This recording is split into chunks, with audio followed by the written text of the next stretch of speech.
It's one of the most iconic sidewalks in the world, drawing 10 million visitors annually.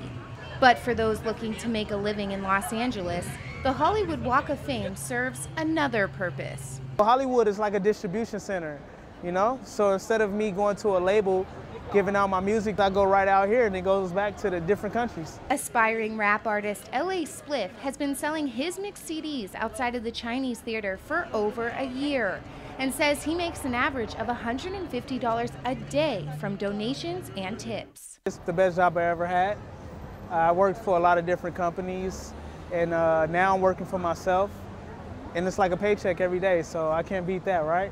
And on other parts of the 1.3-mile stretch of stars on Hollywood Boulevard, entertainers in costume are simply trying to pay the bills. I'm unemployed and doing this. Don't tell anybody.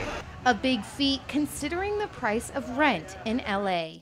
Like I said, I live out here and rent's not cheap, so if I'm able to make it, I'm doing okay. And one thing they all have in common, looking to make it big somewhere else. Publisher with Warner Brothers, I write for different artists. I'm also a photographer. I want to join a dance company, a ballet company. A dream that one day they might have a star of their own. In Los Angeles, Lauren Kiger, Cronkite News.